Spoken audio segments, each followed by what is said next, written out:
Congresswoman, can we settle something? We had a passionate debate this week. We did. Hey, now, Sean, I welcome you to get passionate like that all the time because LaurenForFreedom.com blew up that night. But I said to you during that debate, it's interesting how people perceive things. I said, there's probably very little we disagree on. And where I was frustrated was, well, you didn't answer the question. And I have a pet peeve about that. But it's not, I've never been opposed to you. And I said on the air the next day, I said, no, we were texting after the debate. And I said, no, we're friends. We just had a disagreement in terms of whether or not the agenda items were in cement. I thought they were. Did you perceive it the same way? Aw, Hannity, maybe you guys could just hug it out. Not. Let's play offense, folks.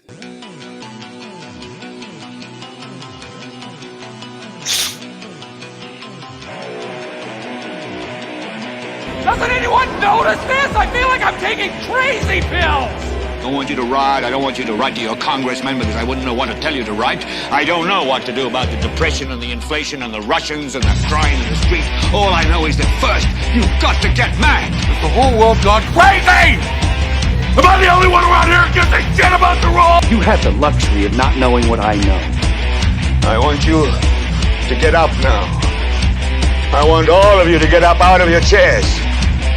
I want you to get up right now and go to the window, open it, and stick your head out and yell, I'm as mad as hell, and I'm not going to take this anymore!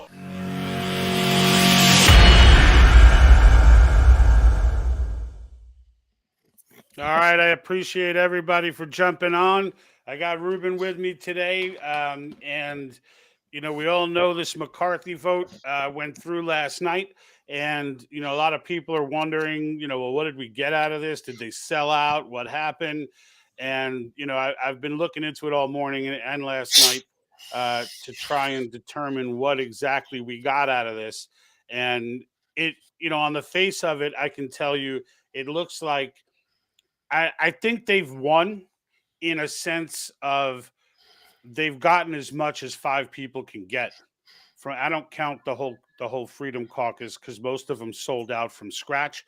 But in the end, the ones that did hold firm, I think the concessions that they got are meaningful if they're upheld. And that's the caveat that I throw in, because there's there's an element of trickery that can still be thrown out there to make this whole thing moot.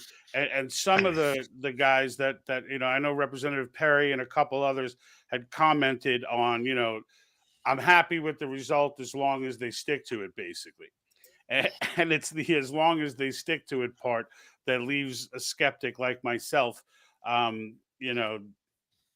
kind of still wondering. Rube, I don't know if you got a chance to really look at what the concessions were. I mean, I put out a video with the original 6 or 7 things they were demanding, but I don't know if you got a chance to look at what they actually So I got. saw some of the hi everybody. I saw some of the things they were asking for. The 72 hours to pass a bill. I guess the term limits votes, which it's a big sticking point on this channel, right? But at the end of the day, let's face it, that vote is going to go nowhere.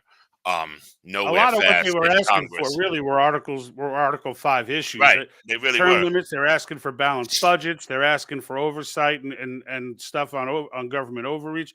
They were kind of in line with Article 5, but they had other stuff too, all of which seemed common sense, did it not? Well, the one is the one vote for, I guess, what is? I'm sorry. The right to right to vacate the speaker. To vacate, I mean, I just don't want it to see like every week you get one of these knuckleheads that are just, let's have a call and we have a vote of no confidence every single Tuesday. No. That's not what it is. What the vacate the seat is to demand a vote on a particular bill. So in essence, what they can do, because before, what Nancy Pelosi, just to put this all in context, Nancy Pelosi in her run as speaker had basically undone centuries of House rules to give power to the speakership. and prior to her totalitarian regime, any member like this whole, and the Senate does it too. So the Senate is in this too. How many times have you heard that the majority leader will not allow the bill to hit the floor? Will not allow the bill to come to a vote, right? That's a power that these majority leaders in both houses gave each other. That's not a traditional power. And so what the right to vacate does is it says any member of the majority can demand a vote on a bill. So they're Wasn't it taking like away that 5 power. before? What's that? Wasn't it like 5 before? Before. Look, I could be wrong on this portion of it, but I don't think I am. The speaker or the majority leader in the Senate, however, whichever house, they had full reign over what hits the floor and what hits the floor for a vote and what doesn't. So that comes assuming that there are no, look, there are so many ways that these guys can manipulate. Like I heard one guy saying, with respect to them, so they got 3 members of the Freedom Caucus on the Rules Committee, right?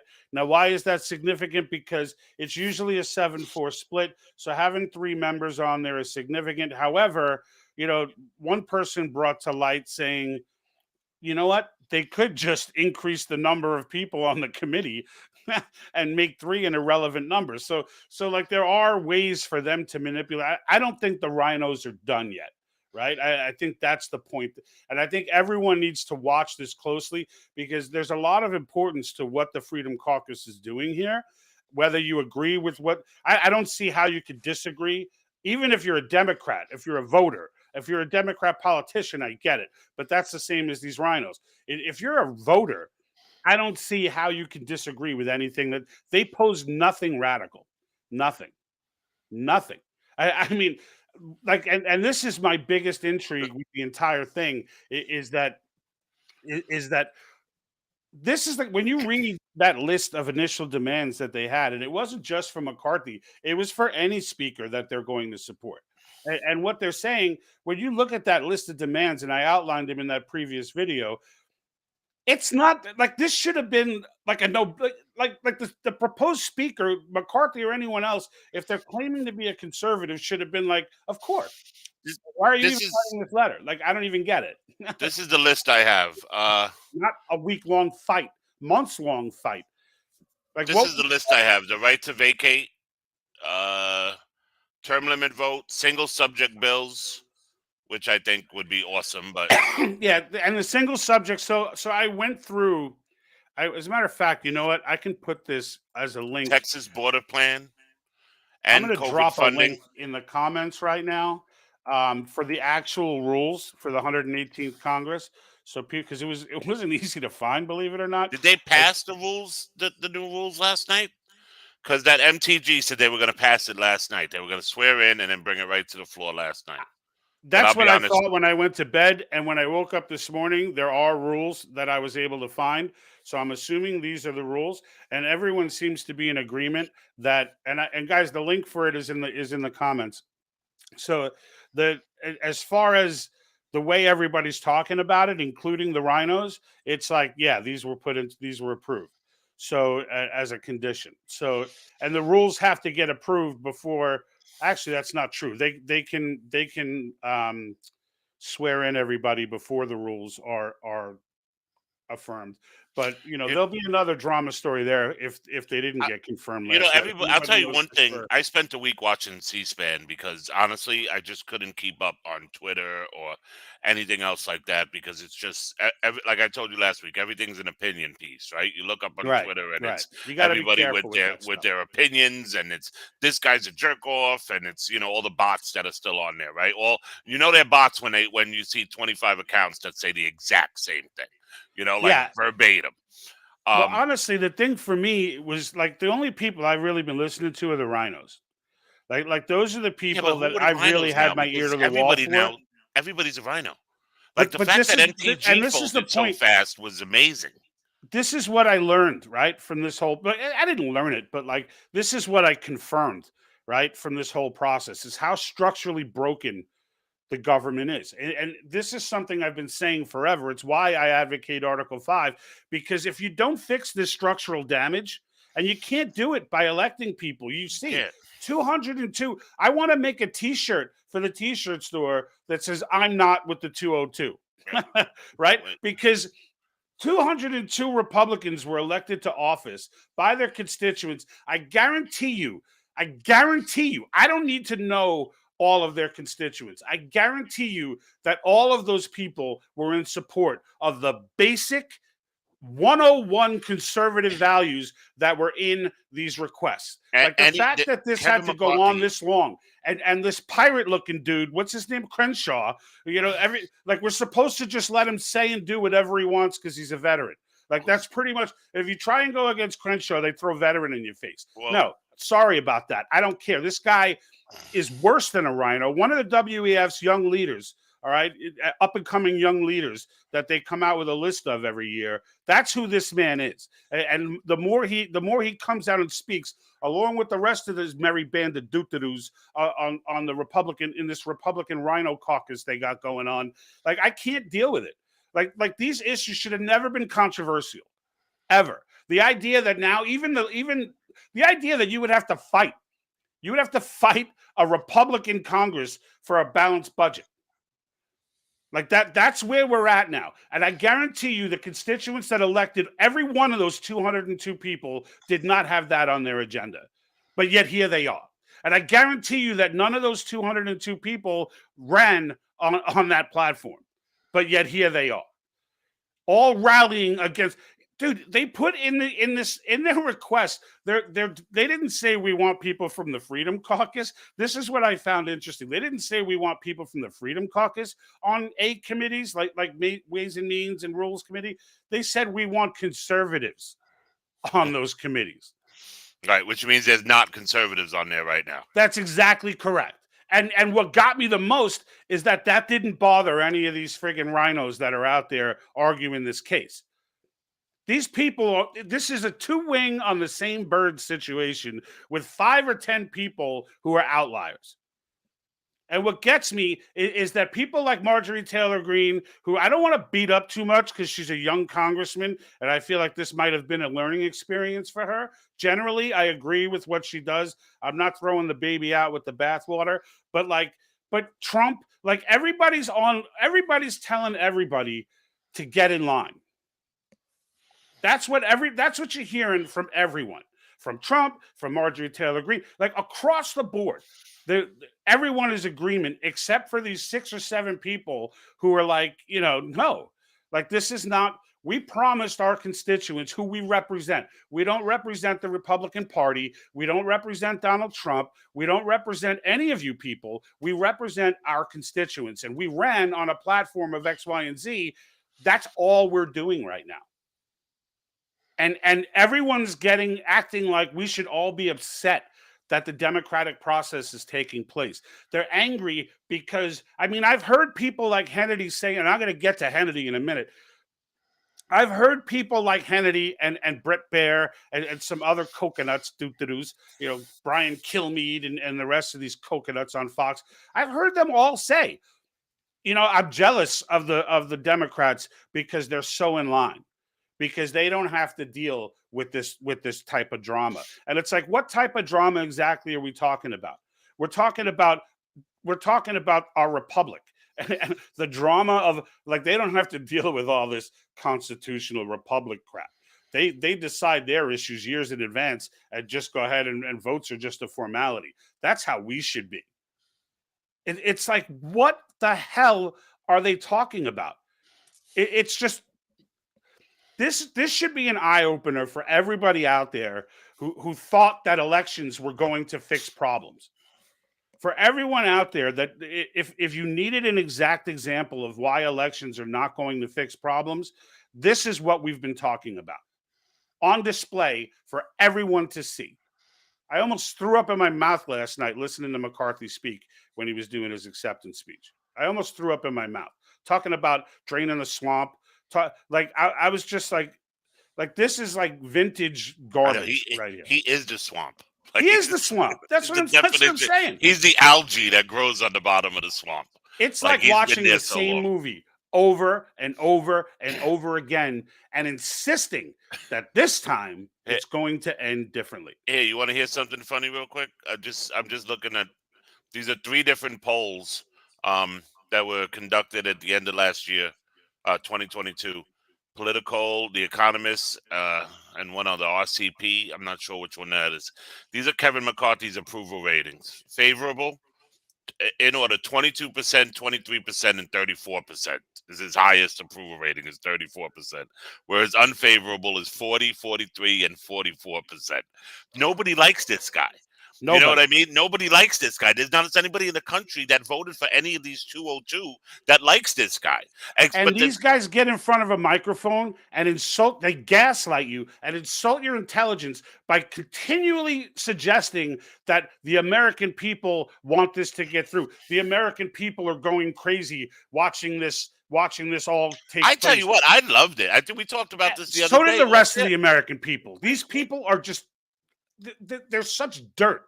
They're such dirt. You know how many pundits on Fox News? I've been watching Fox News all of a sudden like crazy because I'm just waiting. I don't know how. Because I'm looking for clips. I'm looking to catch them. I'm looking to catch them saying what I know they always say. Like I wanted to lead with the clip this time. You know what I'm saying? So I'm like recording screen on like the whole intro.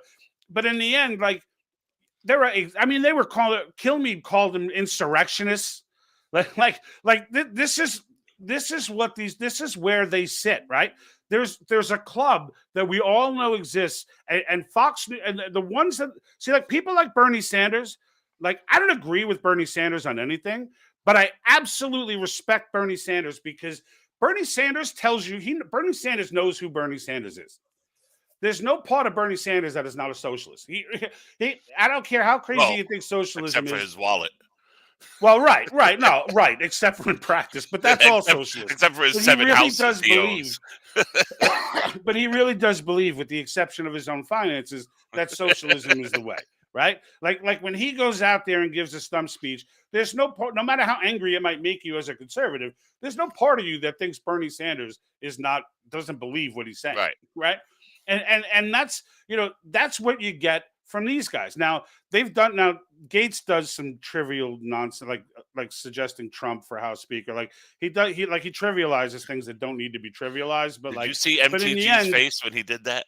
Yeah, but in the end, his principles are sound, and he's one of the few Congress people who actually went to Congress and listened to his constituents, and then realized how out of whack Congress was to that, and started barking about it, and was quickly slapped down because the same reason that all of these people change. It's the same reason all the Tea Party people change. It's the same reason. You know how many Tea Party people were in that 202?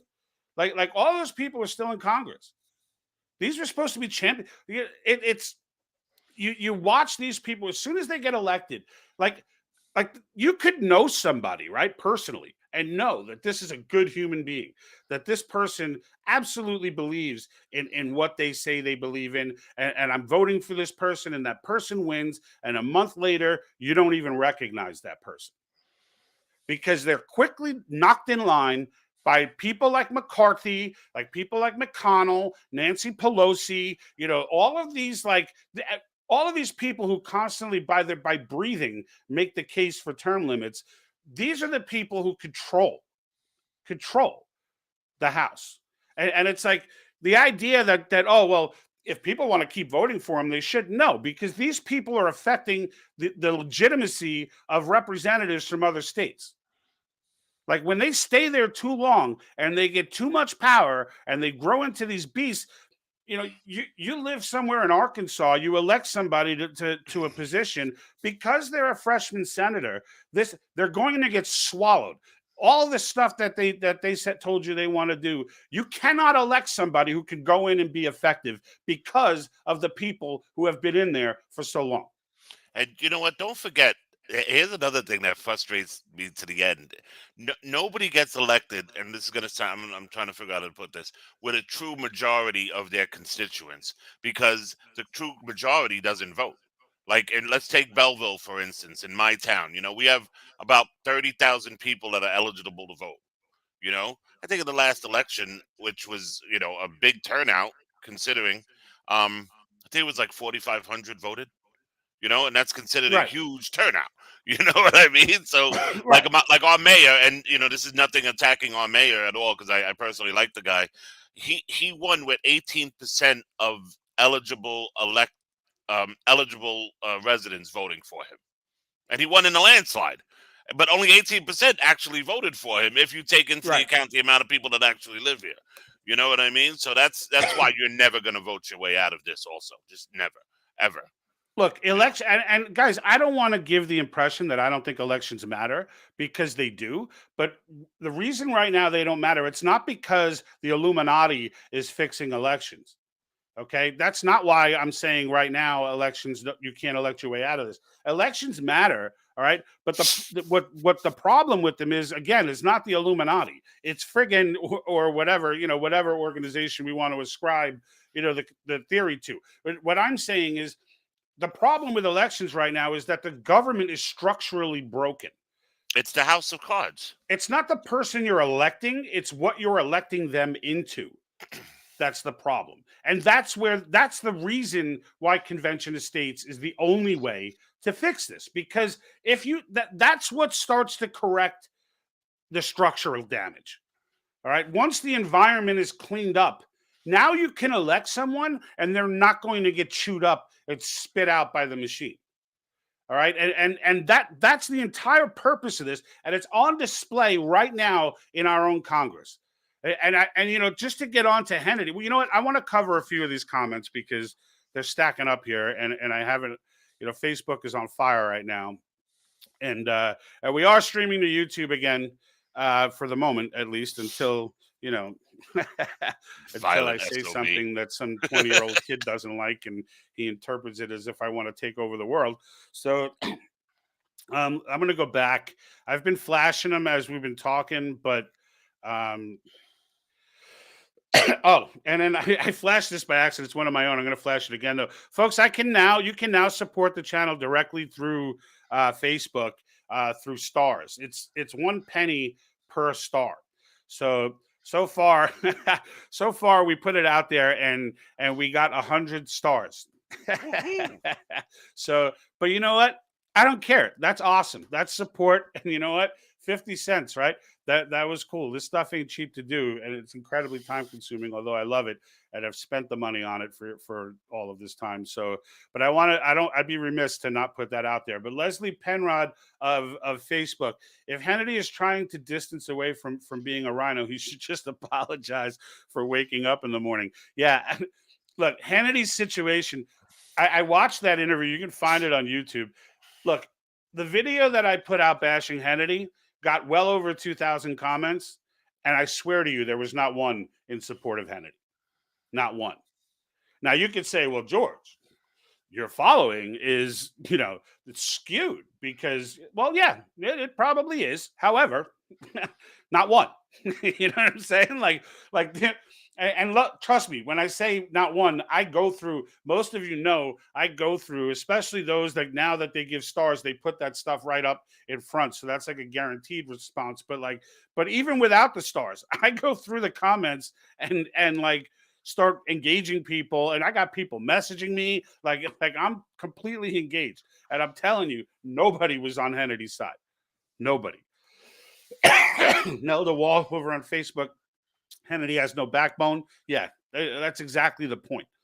Look, the guy's a showman, right? That's what he is. He's an actor at the end of the day. In the end of the day, he's an actor. And, do I think that he generally has conservative principles? Yeah, the same way McCarthy does.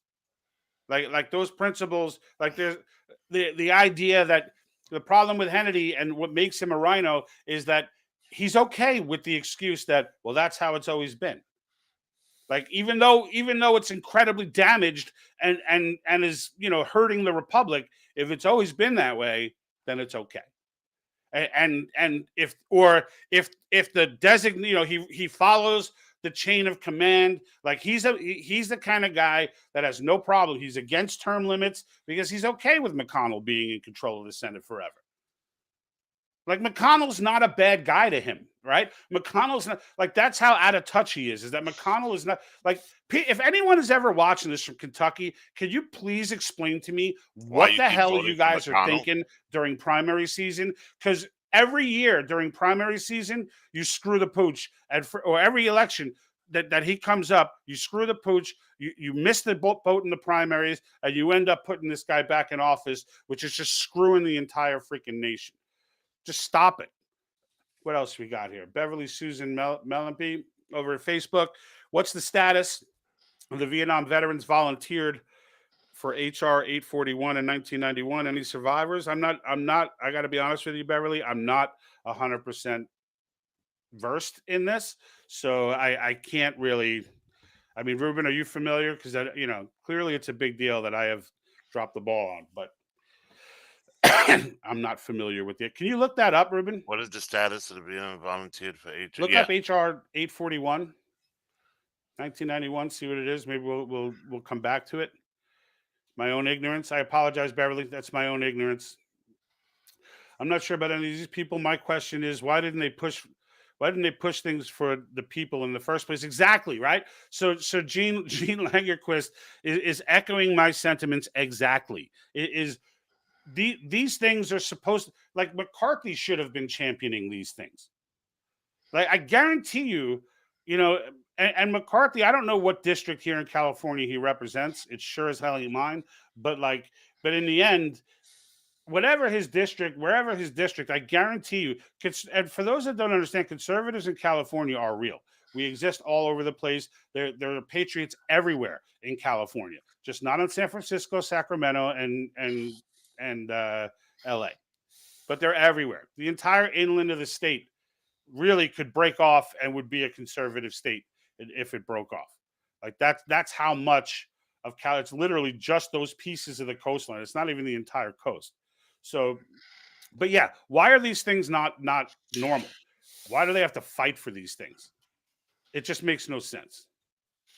All right. I see HR 841 is a CBD and a hemp bill. 1991. No, this is 24. Oh no, sorry. Yeah, it should be 1991. That's a trick when you're looking up bills. They like renumber them. And all right, so while he's doing that, Paul Britton. So if we're in devotion, sorry, my eyes are bad. Devolution of government. How can this be about anything? Is this? Sorry, the print is really small here, and my eyes are really bad. Is this to keep people calm, thinking they still have a government up and running? Why is there another fence being put up around the White House? Windows boarded up. Are they filming in Tyler Perry's studios? Or am I not seeing what I'm seeing? To me, this is all optics, and I'm getting tired of the movie. Yeah, I agree on the movie aspect, Paul, for sure. And I can tell you, they did make specific. He did say, McCarthy, in the address yesterday, that they were opening the White House to the people, or they were opening the Capitol and everything to the people.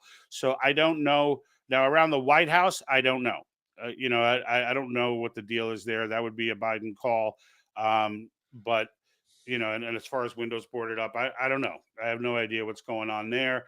But this is a bad movie, and we've been watching it for way too long. So I'll tell you what. I actually enjoyed the fighting. Like people were like, "This makes us look bad. This makes us look bad." I disagree wholeheartedly. Don't get me wrong. I know the optics of it weren't great at the end of the day, but and I bring this to like I talk to you all the time that I go to my local government, and I go to these meetings, and it's like, all in favor, aye. And I'm like, there is no way you just put up 36 resolutions and 7 of you all agree 100% on all 36 of these resolutions. right. You know what I mean? Well, what don't happens even in that, Rube, is that they don't want to lose. They don't want to put it out. Yeah, I'll tell you what happens personally. If they're reading the bill at all. So that's if the fair. bill even gets read, right? But assuming that they all read the bill, which doesn't happen often, frankly, and was one of the demands that they were asking for. This whole, so much. No one that voted for the omnibus bill read the omnibus bill for 1.7 trillion. Nobody. Nobody. When I say nobody, I mean there isn't even a writer of it because it's written by multiple people. Right. There's not even a writer of it there was not a human being alive that has read that bill from cover to cover. And Not that even goes Rand for Paul. the vast majority of garbage that comes out of the House and Senate. All right. The presidents don't read them. The presidents get a briefing on what's in it. Right. And they don't read that. And frankly, sitting there reading 1,600 pages, 2,000 pages of legalese and jargon. Have you ever sat and tried to read an actual piece of it? Who was the I'm founder trying to that do it right was now. quoted on this? Jefferson. Thomas Jefferson? Thomas Jefferson, when Hamilton, it's in the actual play. Actually, there's a scene in the play where Hamilton outlays his financial plan, and he goes, "This is too many pages for any damn man to understand." Right. You know what I mean? And it's like it's true. Like, I mean, think of a book. How War and Peace is in 1,000 pages. I don't think. You know what I mean? So you're gonna read War and Peace in 3 days and be able to break it down? Like no. You know. Right. Um, And it's true because they're written that way for that reason, right? Like these are the types of things, like when these young congressmen come in, this is the type of stuff that they're seeing for the first time live. It's not normal to them, right? It is normal to McCarthy. McCarthy doesn't have a problem with a 2,000-page bill that never gets read.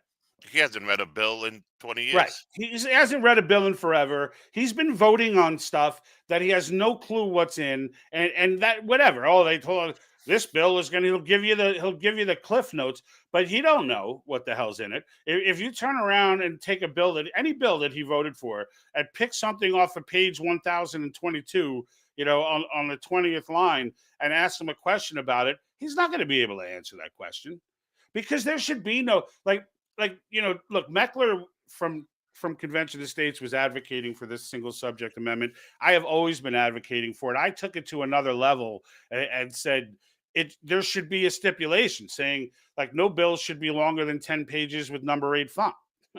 like there's no need for more than 10 pages to explain what it is that you're trying to enact and what it is. If you have to get so nuanced that you need 1,600 pages, then it's probably not something we should be doing. Right. It's almost guaranteed that there's something in those pages that is hindering freedom. Barbara Lamar at Facebook says they had to set up rules. All right, Representative Comack did a Facebook Live from the chamber at 2 a.m. So the rules are set up. Thanks, Barbara. We appreciate that.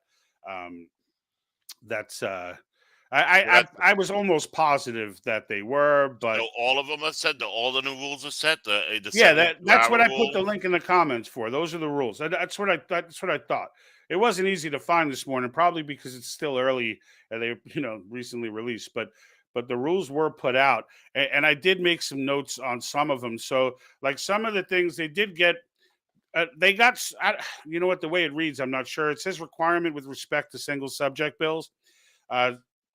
Subsection C provides effective February 1st, 2023. A bill or joint resolution may not be introduced unless the sponsor submits a statement setting forth the single subject of the bill or joint resolution. So that part sounds good.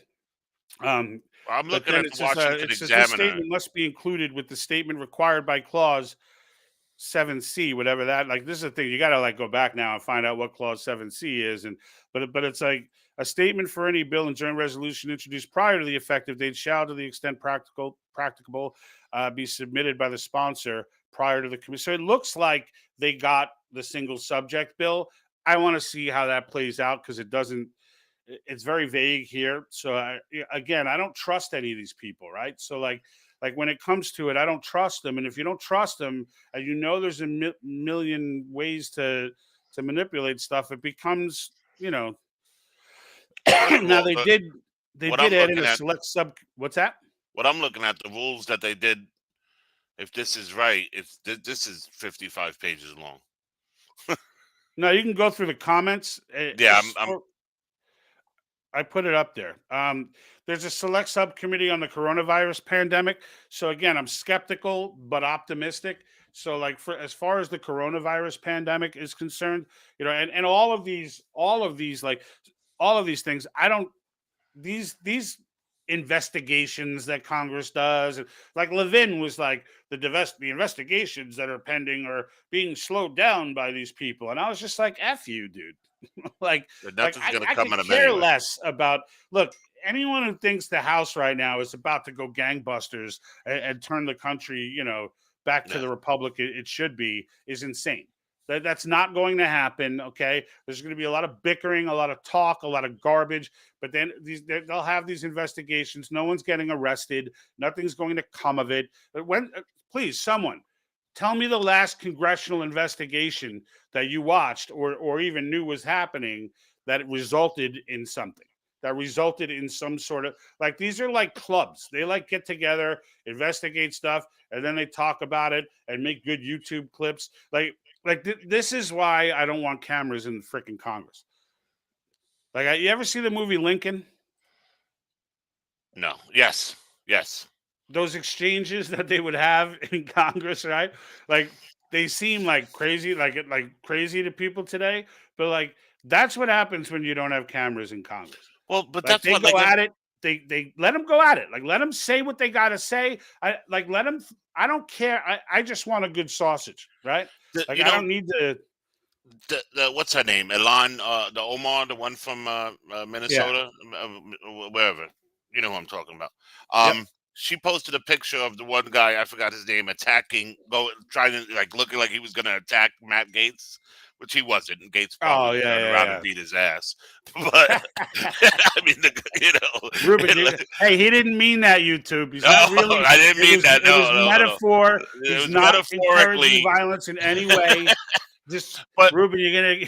I'm gonna get flagged again. My That's point it. is, like, if you read about like the original Constitutional Convention, they locked those men in a room with no sunlight. You know what I mean? And like, you think these guys weren't going at it and had to be held back from each other? Like, it But is they what should it be allowed, is. like the grandstanding, like the idea that people sit there and think that they're getting, like you're not seeing Congress in action when you watch it on television. What No. you're getting are a group of people who are grandstanding for the camera. If you think that it doesn't change the way people, then when Congress ends session, they all go and talk about the real stuff.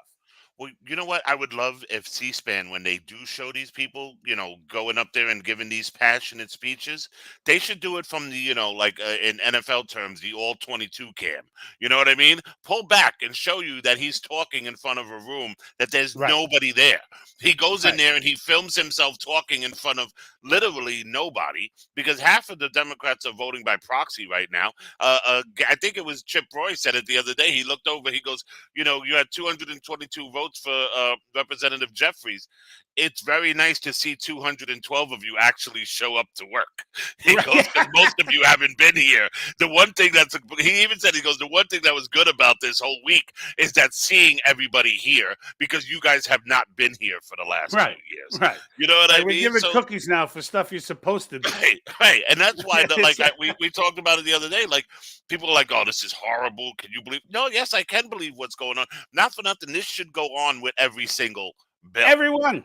Every this bill. This is like the third most powerful position in the world. And you're just gonna. And they're like, why didn't you just anoint someone? Nancy Pelosi coming out in McCarthy's favor, by the way, as well as Maxine Waters, 100 reasons not why you should not vote for him. Think about it. If the guy running, if the Democratic, let's say Biden is running again in 2024, and he goes, I think you guys should really vote for Trump to run against me. You know what I mean? You got to be like, well, maybe there's something wrong with that. You know what I mean? Like, it's just, I don't know. There, Lauren Boebert. I think some of these people on the way are lunatics, but at the same time, maybe we just need a couple lunatics in there to just, and they're obviously smart enough to get elected. Like I say about AOC. The American people are smart enough to put a lot of people just assume, we watch these videos of they'll go to California or Berkeley or whatever, or these universities, and these kids don't know squat about anything. And it's true. but these kids are not deciding elections. The reality of the matter is the American people have historically the American people have never been astute scholars of the Constitution. You know what I'm saying? Like, everyone knows the general principles, and most people vote with their gut feeling. Is this guy a do-do, or is this guy somebody that I want? And when it comes time, when the crap hits the fan and the nation needs somebody in particular, we have a tendency to put that person in office. Now, CIA deep state era that we've been in withstanding, even through that, we've put in the Kennedys and the Reagans, and we've done the right, we've crossed whatever party line we had to cross to put that in. And Mary Atkinson Snyder over at Facebook, look, everything's coming. Facebook's on fire right now. Everybody else is kind of quiet. You mean the presidential running speech? Even attacking Mar-a-Lago. Yeah, that what she's talking about is not McCarthy. It's what's his face, Jeffries. He gave a speech as well, and like did this whole stupid stump. It was ridiculous. Again, I had it running while I was doing other stuff. It was on Jeffries, late last night. AKA Obama 2.0. Yeah. Well, they're captured, nullified, and then compromised if they did not come that way. I'm not sure, Danny. How are you, Danny? I'm not sure with what we're referring to. Oh, the deep state. Okay. He got it in the next comment. This is the deep state. So, okay. What else we got here? Mary Atkinson. I believe that Pelosi is not pulling strings in the House, which she is sedated in a nursing home. Yeah. That's probably, well, look, she can't pull strings. She's not powerful enough to pull strings in the Republican Party. But fortunately for Democrats, we've got plenty of RINOS that'll pull those strings for her. So it's not necessary. They can do plenty of damage on their own, without a doubt. And then let me see what else we got here. All right, so Catherine French, again, over at Facebook. We need to be aware of RINOs who take secret money and funds from Democrats. Yeah, be aware of them. That almost all of them do. Really, we're looking at the ones who don't as being the unicorns, right? So it's those 5 or 6, maybe 20, that don't in the House anyway. In the Senate, I don't even think the number gets that high. I don't even think the number gets that high. And then Dennis says they tie too much pork to these bills. Yeah, and that's what the single subject amendment, because we want that for Article 5 as well. But we want to put that right into the Constitution, because here's the thing, right? They could make these rules, but then guess what happens in 2 years? Right? This is the problem with trying to legislate this stuff. 2 years, like Nancy Pelosi empowered the speaker to levels never seen before, almost instantly, with the wave of a wand, with all of her lockstep, people behind her. She just went ahead and waved the wand, and they all said okay, and that was it. It was done. There was no Gaetz and Loebert, and they didn't exist they don't exist in the Democratic Party. Manchin, maybe that's it, right? And then the rest of them just fall in line lockstep. So, but the single subject bill which looks like it was added into the rules. So we'll see how that plays out in practice. But, it was added in there. So let's see what happens. And it'll be good for 2 years, assuming, unless they lose the House, then it's gone in 2 years. And then the speakership becomes a totalitarian, rule again. So they could put forth as many bills. They could put forth just as many bills if they did one item at a time. At least all of us would know what it is. Yeah, and here's the thing, right? When a lot of times when I'm telling people about convention of states and why it's not going to be a runaway, and we get into these debates, like one of the things that people say to me is like, well, when I talk about regulatory agencies and the fact that they're unconstitutional from the get-go, people are like, well, it's just Congress has too much to do. So that was the reason for the creation of these regulatory agencies. And my response to that is Congress really doesn't have too much to do. Not when they're doing only things within the powers provided under the 10th Amendment. Like they don't. Like when we start stripping away all the things from Congress that they were never supposed to be doing anyway, there's plenty of time. There's plenty of time for everything, right?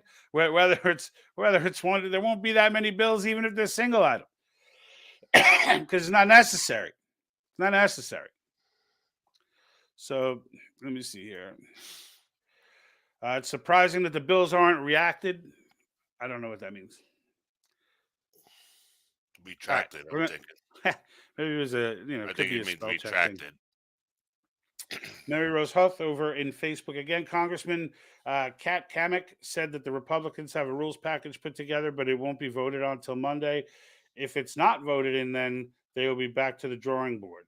All right, so that's interesting. So I thought it was done, and Mary's saying it's not. So look, we'll see, right? Because my first concern was that they're going to get these, like McCarthy would tell them that, yeah, we're going to concede all this stuff, and then the RINOs were going to step in outside of McCarthy and not vote for the rules and then sabotage it that way. I thought we got past that last night. I'm going to have to look into that a little bit deeper, but I thought that was done. Because the rules were written out already, and that I thought they did it last night. Now, Barbara, I believe it was saying that they did a Facebook Live at like 2 a.m. saying it's a done deal. So maybe there's some gap in the timing here because it's all so fresh. But then Timo over in Facebook, screw Hannity. He's in the swamp. He sold out for his reputation. He screwed that up. To McCarthy as a RINO. Yeah, McCarthy is definitely a RINO as well. As Speaker of the House, he won't go after the swamp creatures because he is one. He wears a Ukraine flag pin. What does that tell you? Yeah. So the people in Ukraine, because there were a lot of spending restrictions put into this too. So Zelensky is not happy. But again, let's understand that the previous Congress, along with 9 Republicans, the previous House, on their way out the door, in that omnibus bill, Zelensky gets paid. Zelensky gets paid in that bill. So, they took into account that he ain't going to get paid for a little while. Now, we'll see, right? We'll see if these things, hold. But I can tell you this, if McCarthy gives money to Ukraine, he's done. He's done. Well, you know what? No, that's not true. He's in California. He may not be done. I don't know his district well enough, so but I don't know of any right-minded conservative, any free-thinking human being who doesn't see the illusion of the Ukraine war at this point.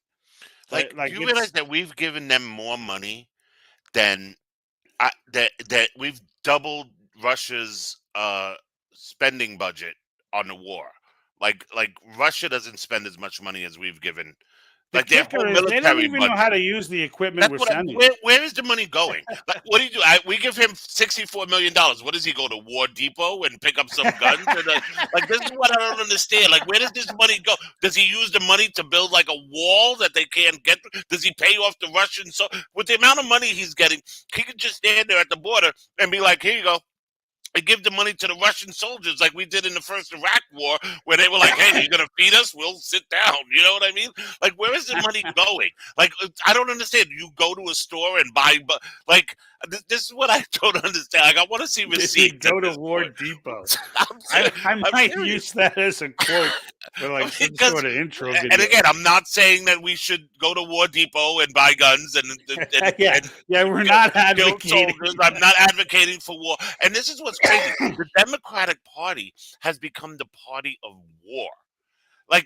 They are the warmongering party now. I mean, so is the Republicans. I agree with you, but the they Republicans don't monger. always, the Republicans are being led by the string here. But the Republicans always were considered the warmongering party. You know what I mean? It was always more money for we need more money for for the military. We need more money for the military. We need more money for the military. But the scary thing about the Ukraine situation is that it's not even normally when these things happen, your attitude might be well, it's military industrial complex. There's money to be made, for war and this and that. This Ukraine situation is a lot more dubious. It's a lot more dubious than just making military contractors money. This one is tied in to an entire agenda. This one, Like, it's not hard to, it's not even a deep rabbit hole. It's not even a rabbit hole. When you just pay attention to what's been going on and the significance of Ukraine and Russia and what the world leaders are talking about doing going forward, it's like a no-brainer.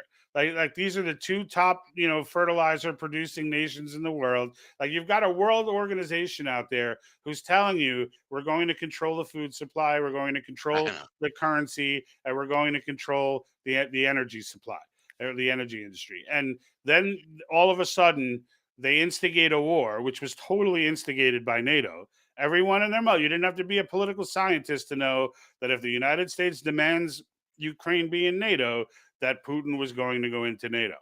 Like this is 100% provoked by the United States. And they knew there was only one outcome if that happens. And NATO decided that Ukraine was so important to NATO that it was worth putting the world on the brink of World War III, and that it was worth, disrupting significantly food supply chains, energy sectors, etc. All of this is really just to get Ukraine in NATO, which is about as insignificant a goal as one could possibly have. Like, there's nothing dumber, there's nothing more meaningless to the world than Ukraine being a part of NATO. I thought you were going to say NATO. Well, NATO, look, NATO in and of itself is, it's NATO is like the military for the WEF, right? Like, right. That's pretty much, that's how I see them, right? Like the WEF doesn't have a military. It's not a country, but it does, right? So, and the reality is, WEF and the UN is really the same thing. And the WH, it's all one organization that is telling everybody what they're doing and then going out and doing it, and everyone acting like it's not so. It's like, holy smokes, the gaslighting that's been going on has been tremendous, and they're doing no different with the gaslight. Like, the gaslighting in this House Speaker election was the same thing. Like, these people talk to you in like definite terms about things that are bullshit, and they still, but they don't even acknowledge that. And then they go further to insult you and be like, the American people don't want this. The American people want this, or like they tell you what you want, and that, and then you start to think, well, maybe I'm the only one who thinks this way. like maybe I'm the only one that thinks there might be something wrong when there are about 30 fake news stories that get debunked from mainstream media on both right and left regarding the Ukraine war. Maybe everyone else just thinks that was an accident, and maybe it's just me, because they're constantly telling you, well, the American people feel like this, the American people feel like that. And it's like, the American people have a headache. Like, they just have a headache. It's just like, what the hell? I don't know. But Hannity, I showed in that intro clip, the piece where Hannity's kind of trying to extend the olive branch over to these guys, and it's like, she owned him. Like, they were very polite. They were all about making amends, but they were absolutely speaking. And if you go watch that interview, they were speaking. This was Friday night on Hannity. I ripped it off. I saw it on YouTube. They had, you listen to them talking. They're so cordial and nice with each other. But the power dynamic difference between that interview and the first interview was a whole different thing. Like, she was riding high. She was sitting there like, we won. And as much as 5 people can do, I would say they won. That was more effort than I've seen out of anybody in Congress in decades. Since I'm following politics. So I've yet to see, I've seen Rand Paul come up and he does his speeches and everyone leaves the House or the Senate, when he breaks down, where the spending is going, right? When he talks about, $200,000 for studying Japanese quail doing cocaine, or $500,000 for lizards. That's the Festivus report. Yeah, like when he because Rand Paul does that. He'll get up and he'll do those speeches, and he'll have a list and frickin' plaques and boards and stuff for demonstration about all the ridiculous spending that hopefully this single subject bill will eliminate. but we'll see, because it's not an actual bill. It's just in the rules, which should be powerful. But again, we know who we're dealing with here, so let's see, right? But I think, look, the biggest thing about this, all right, we're coming up on an hour here. The biggest thing about the one thing that everybody should walk away from this whole experience understanding is that the government is structurally broken. It's structurally broken. All right. There were 202 people who conservative-minded Americans elected to office who found things like balanced budgets in the rules to be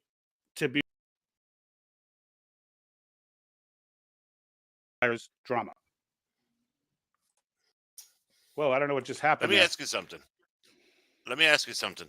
How much of and I'm a big sports talk guy, and how much of this Hannity backing McCarthy is just for because, like we said, he's a showman. I don't think he has, I think he's Republican. He votes Republican, but at the end of the day, he's a showman, right? How much of it do you think it's for access?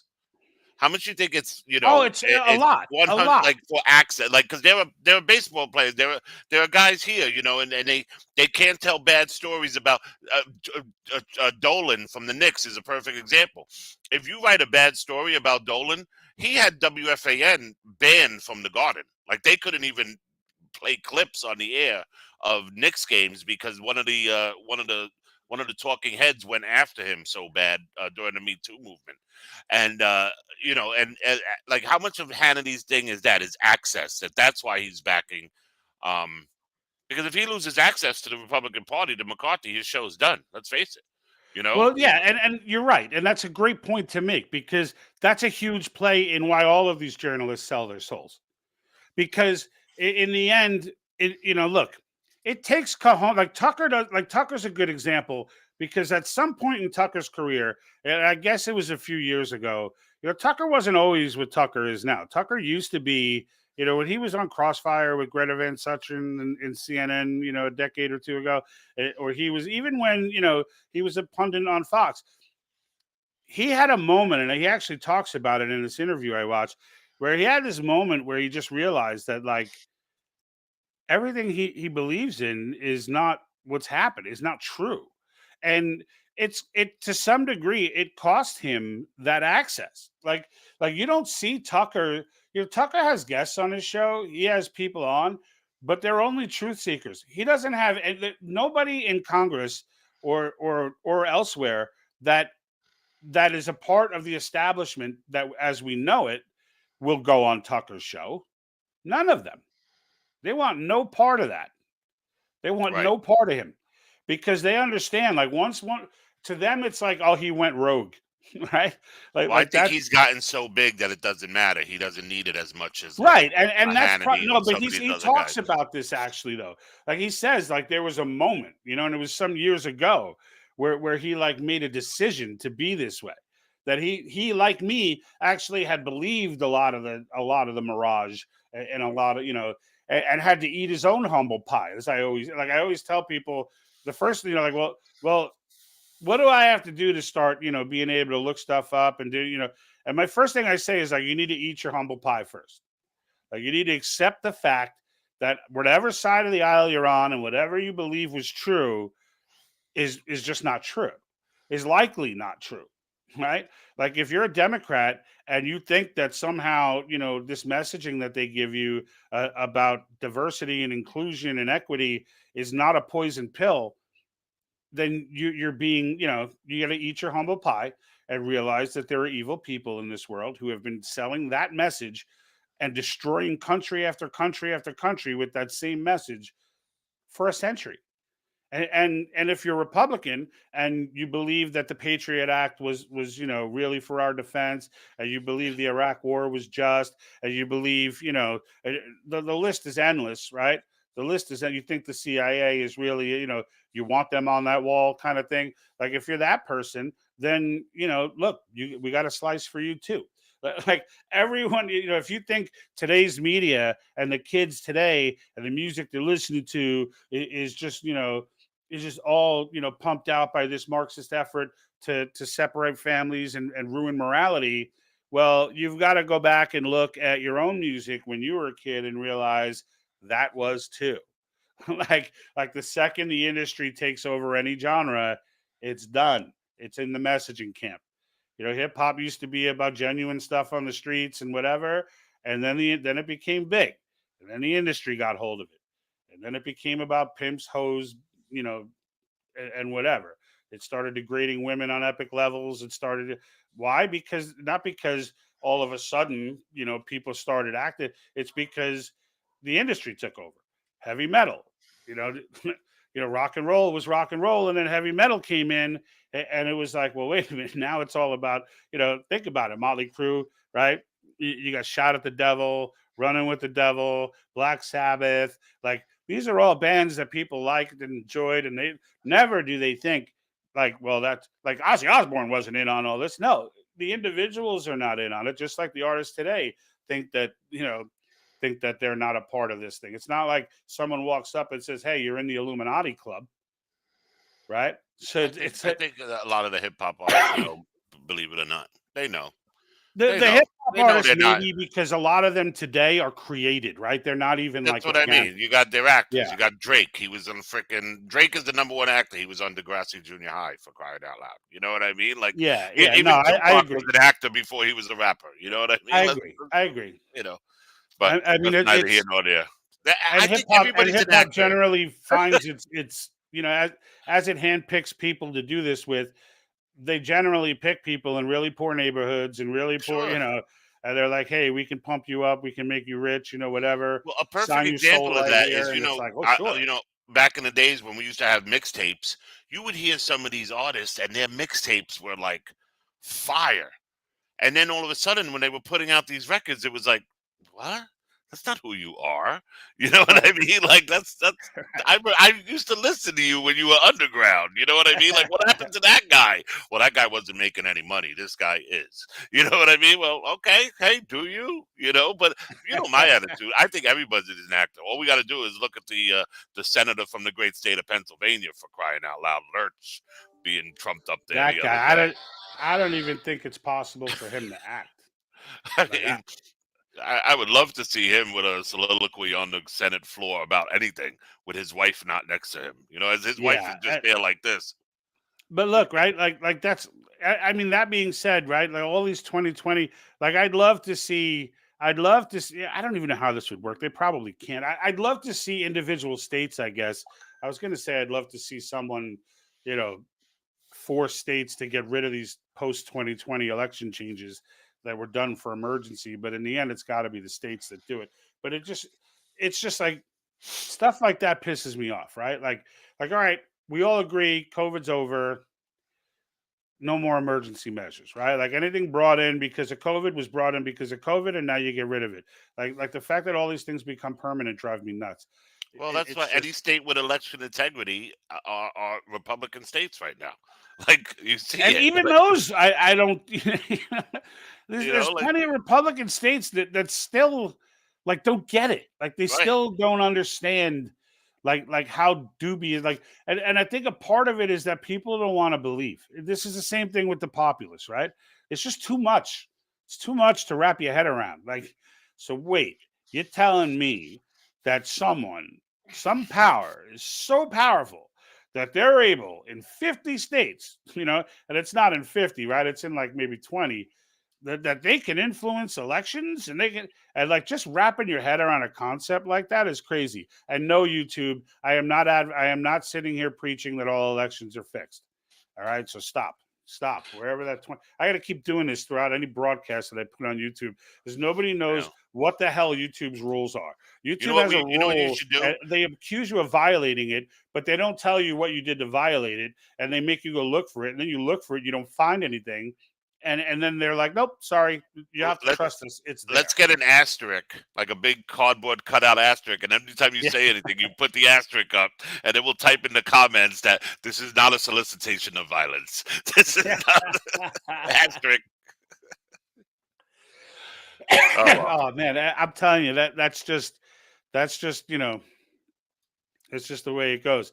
And then I'm trying to look at some of the notes I took here on So Nancy Pelosi spoke out on this whole election and says, what we're seeing is the incredibly shrinking speakership. And Yeah, she says it like it's a bad thing. I know. Because I she's the saw one who somewhere. turned it into a totalitarian position. So she's like, what are you guys doing? I saw somewhere, and forgive me, I didn't look it up. It might have just been a stupid meme, but 40% of the nation's debt was acquired during her speakerships, like while she was the speaker in her 2 terms. Like, You know what? 40% of the total debt? yeah, No. I gotta look up, or let me look that up. I mean it. I don't know. I'll look it up maybe. for next time. Because she was speaker during Bush's tenure too.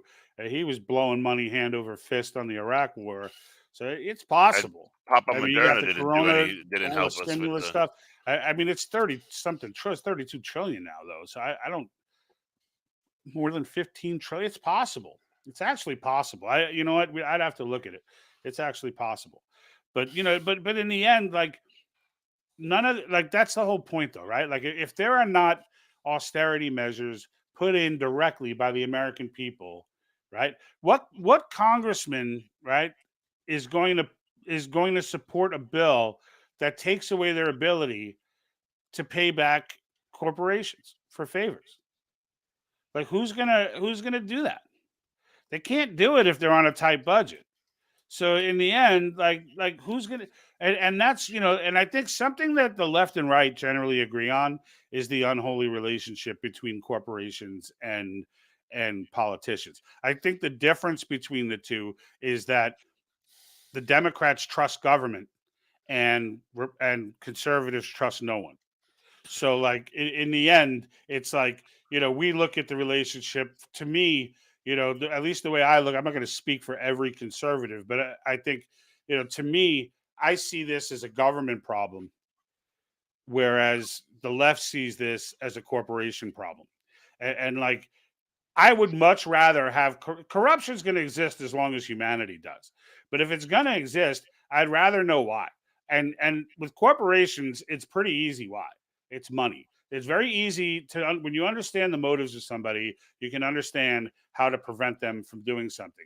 With politicians, it's power, and this is a very different dynamic. And it was told to me once, like you never, and this was kind of a reference to the mafia with respect to racketeering, where like it's never the person who's taking the money that you should be afraid of.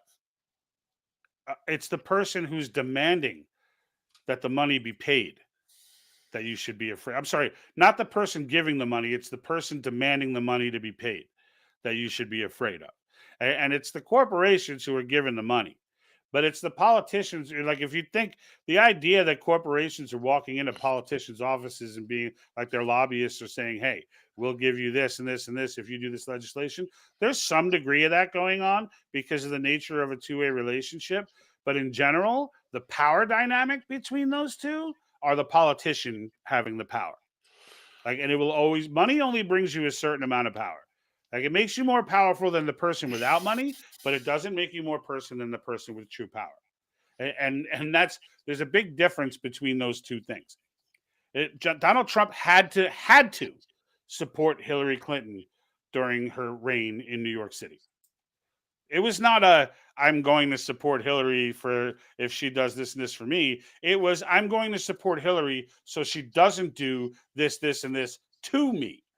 Like there's a difference in how those things work. Now, again, when the relationships and these people sit in Congress forever, as those relationships get more advanced, then it starts to become more of a two-way street.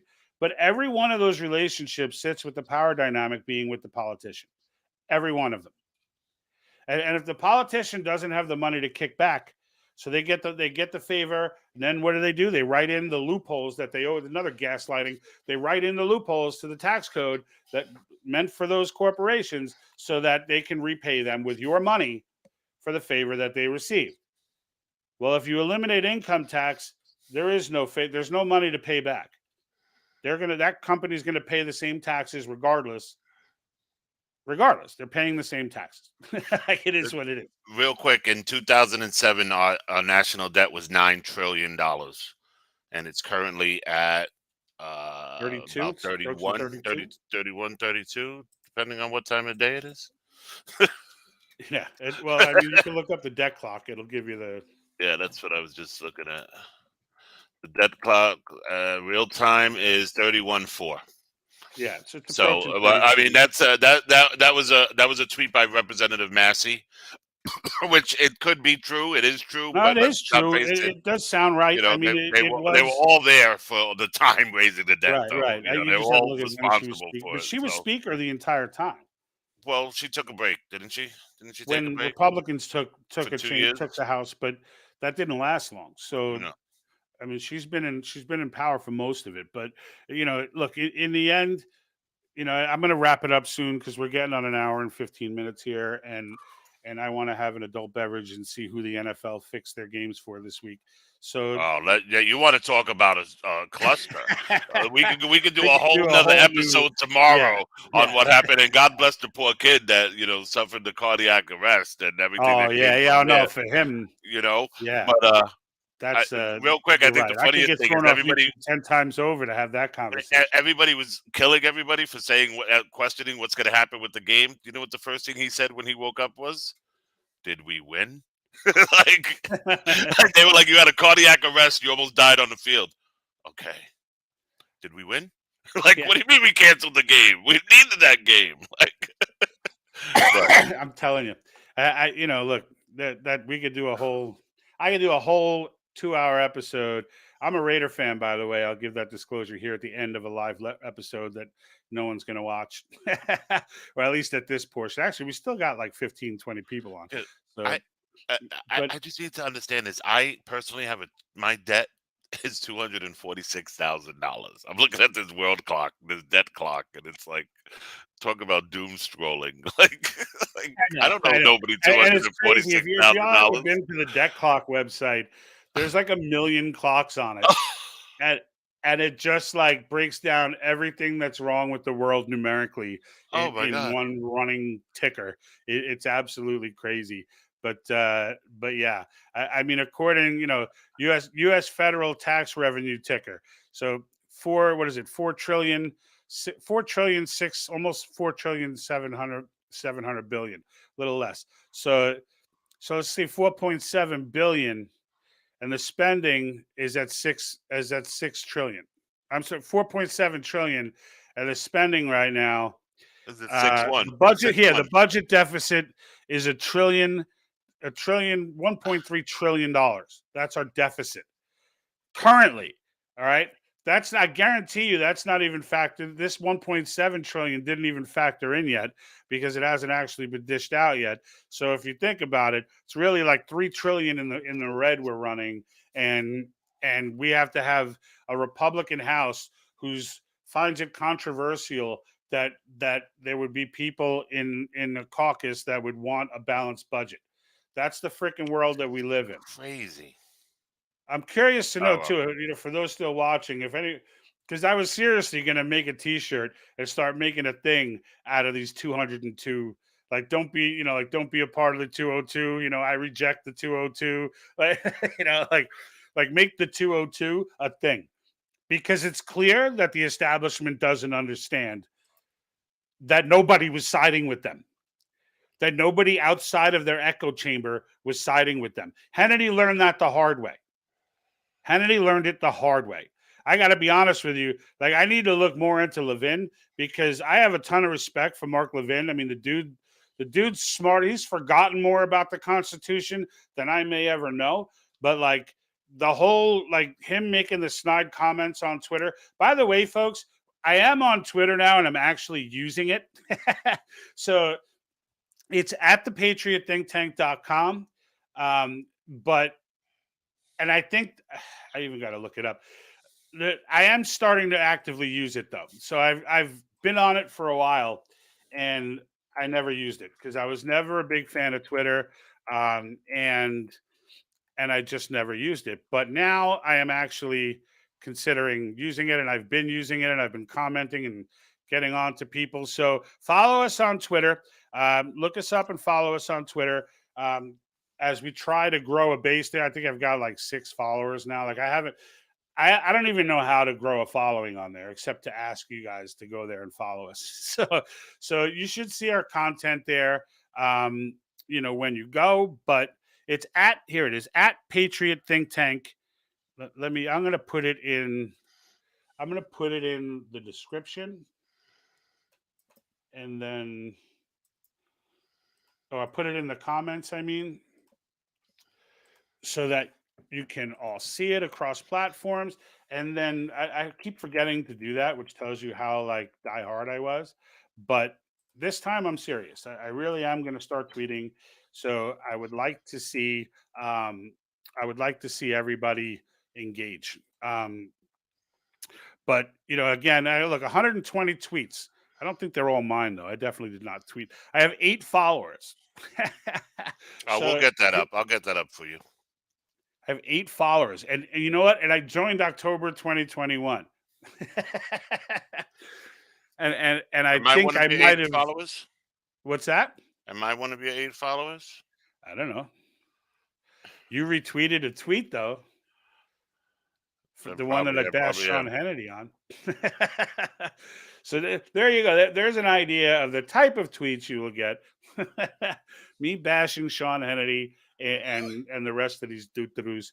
But look, I'm growing my experience with Twitter. So definitely take a moment. The Patriot Think Tank has 1 T in the middle, so it's Patriot, and that same T at the end is spells think and tank. So it's not a double T there in the end. And I think if you just do a search for Patriot Think Tank, you come right up. You're the first. Do I really? Okay. Yeah. There you go. I thought I wasn't cool enough in that platform to do that, but the link is actually in the comments now. So jump on there and check it out. Ruben, any last comments? Thanks for coming on like 30 seconds notice. No problem. You can see I'm taking down my tree today, and I have a free Sunday tomorrow because I don't know if you heard the Giants have made the Illuminati let us in the playoffs. That's right. It's always wonderful when the fix is in your favor, for sure. Unfortunately, I'm a Raider fan. The fix is never in my favor until next year, as we now purposefully tanked this season so that we could belittle our franchise quarterback who holds every record on team history, so that we could abuse him, throw him in the trash, and bring in Tom Brady. And you just put in his best friend on a 3-year deal who's going to be miserable now too. What's that? And you just signed his best friend to a 4-year deal who he's going to be miserable. The Adams. They brought in Adams just for Carr, and now they're going to have to get rid of him too. So have fun with that. All miserable. Next year, George. Next year's the Raiders' year. Yeah, it probably is. It probably is, because now that they get Brady and the refs always favor Brady, it may offset some of the always calling everything on the Raiders. So we'll see what happens. We'll see where the gamblers go, because that's generally where the NFL goes, and we'll take it from there. But until next time, folks, appreciate you. Thank you. Get some stars. You can support the channel on Facebook through the purchase of stars. It's 1 penny per star. We got 2 so far for 50 stars each, so that's 50 cents a piece. That's how low you can go, but every penny is appreciated in the quest to try and keep this channel up and running. I do it at my own expense as long as I humanly can, but all support is welcome. All right, folks, until next time. Ruben, anything? We're out. And like that,